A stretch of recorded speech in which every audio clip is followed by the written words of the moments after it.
The last time we saw this 2013 Mac Pro trash can, we installed a gaming-focused version of Fedora Linux and had some fun using it as a surprisingly capable, if not kind of convoluted, gaming console. Well, today we're taking that ridiculous concept to the extreme.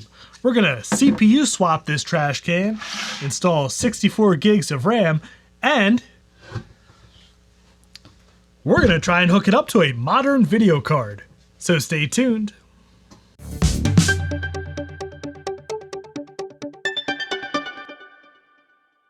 And if you enjoy taking heavily depreciated professional grade tech and using it entirely unprofessionally, I hope you'll consider subscribing to the channel. So this goofy tube is my 2013 Mac Pro, also known as Phil Schiller's Tube of Hubris. As a quick refresher, I bought this thing for dirt cheap.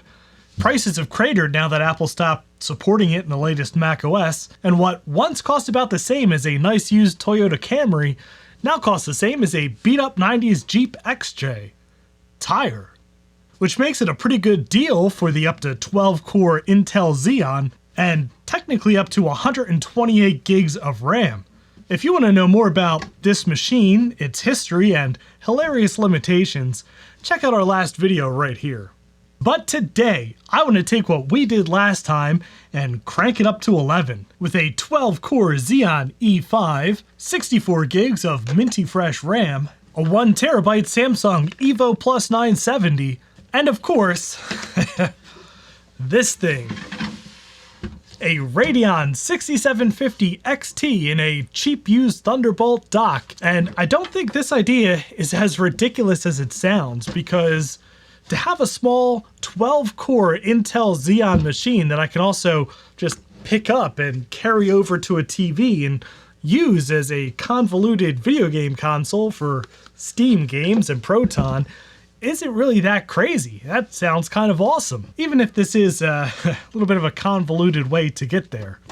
Okay, so to start, I actually want to do the hard drive and RAM first, and then install a fresh install of Ubuntu on here.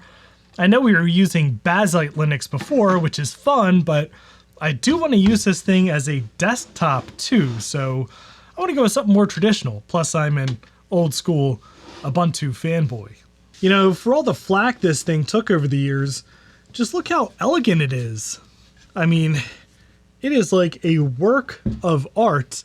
And to replace the RAM, I love this. Look at this. There's one bank. There's another bank. Couldn't be easier.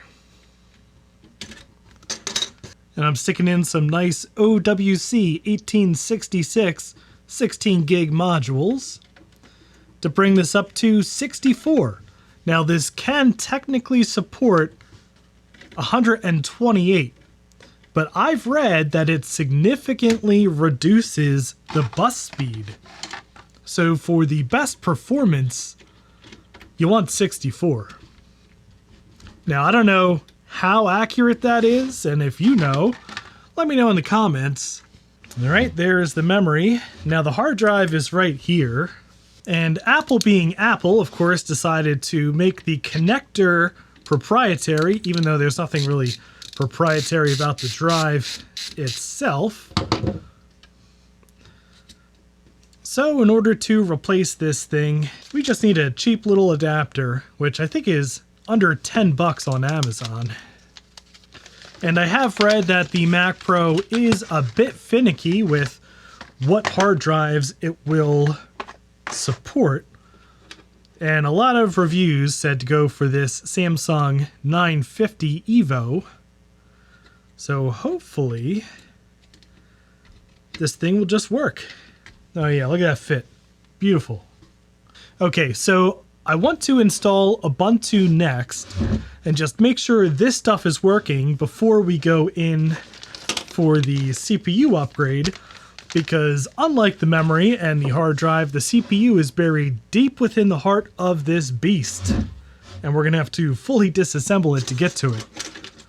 Alright, I've got the Mac Pro paired with some totally normal accessories, the keyboard from a Power Mac G4 and our favorite hamster mouse. I've got Ubuntu on a USB stick, so we'll start this up and hold Option to get a boot menu. All right, and we are booting into the installer. So the big test, of course, is will this see the hard drive? All right, install Ubuntu. Good old normal installation with third-party software, because otherwise the Wi-Fi and Bluetooth won't work. Oh, thanks, Spindler. It does see this hard drive. Yep, whole thing for Ubuntu. There we go, installing on dev NVMe 0N1 something. All right, so we've got Ubuntu on here successfully. I've taken some pre-upgrade Geekbench benchmarks, and I think it's just about time to tear open this machine and stick in this processor and see how much of a difference it makes. Now, my friend Colin at This Does Not Compute actually did this same exact CPU swap, and he did a really great job showing all of the steps. So I'll link to his video down below, and for now, we'll just have a nice teardown montage. Right after this word about today's sponsor, private internet access. You know, today's internet is a strange and dangerous place. Actually, the internet was always kind of weird. Good thing we have private internet access, a robust and unbreakably secure VPN with dedicated apps for all kinds of different platforms, including Linux. Using a VPN keeps you safe. It's kind of like a cloak around your internet connection, hiding your IP address and internet activity from everyone, cyber criminals, even your nosy ISP. Without that cloak, you're completely visible and vulnerable. All it takes is one malicious person to spot you to turn your whole digital life upside down. And I love that PIA is totally transparent. They have a strict no logs policy, and they don't store user data. And you can protect an unlimited number of devices with one subscription. So let's connect to a server and see how this thing works. Check it out. I now have a totally different IP address, and all of my internet activity from this trash can is now completely cloaked, and it works just as well on this Linux machine as it does on my MacBook Pro and my Android phone. So check out private internet access through my special link. Doing so will net you 83% off with 4 months for free. That's just $2.03 a month. So thank you so much, Private Internet Access, for sponsoring this video and for making a really nice Linux app, in addition to all your other really nice apps. All right, let's get disassembling.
Okay, well, slight annoyance. These posts were supposed to come out into the heatsink. One did, the other 3 are stuck. But I was able to get the CPU out no problem. And I'm going to clean up the thermal paste on this heatsink here.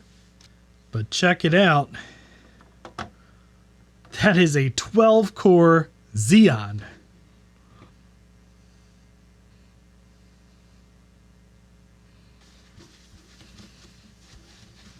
All right, everything is back together. I have run some before and after Geekbench benchmarks and cracked some plastics and called me Spindler because I am surprised. The 12-core CPU, despite being clocked slightly slower per core, actually scored faster in the single core performance. Now, granted, it's very, very slightly faster, but still kind of surprising. And I'm going to chalk that up to the original CPU having some crusty thermal compound on there and not being cooled very effectively. And if we run a little NeoFetch, we can see that our Xeon E5 2697 has 24 logical CPU cores in the 12-core processor and 64 gigs of RAM. Not too shabby. Running HTOP has quite a lot of processes up here, which I love to see. Pretty awesome. Everything appears to have gone swimmingly. All right, let's install a super beefy video card. This brand new XFX Radeon 6750 XT. I'm sure this will be super easy. Okay, as you may have inferred from my rapidly encroaching stubble, it is quite a while later, and let me tell you, this setup did not like this GPU. Not one bit. And I'm just going to throw away the hours of footage of me fighting with this and just bring you up to speed on where we are. And yeah, I actually had a minor success that we'll use as a jumping off point to continue this quest. But I had this card in our Akitio node, which by the way is a 2017-ish external GPU enclosure with Thunderbolt 3 and a single PCIe slot inside and up to 400 watts of power delivery, which is the first issue because this thing recommends a 650 watt power supply for the system. So I just took a 650 watt power supply, jumpered it so it would always be running, and used the PCIe power connectors on here to power this video card. So yeah, the video card was running from two separate power supplies technically, which brings me to the next issue. No matter what I tried, I could not get the AMD GPU driver to work with this video card. And trust me, I searched high and low. I even found an article from my friend Jeff Geerling about setting up a similar card in Linux, but no amount of driver updates and hackery could get this thing to be recognized. So I went scrounging around through my heaps of other video cards. Actually, these are mostly from my PowerMac G5 shenanigans. I popped in this guy right here, which is an NVIDIA GTX 1050 Ti with 4 gigs of VRAM. This uses a different driver, the NVIDIA driver, which is proprietary. But the system recognized it and was actually loading the kernel driver for this, and the NVIDIA proprietary Prime software recognized it.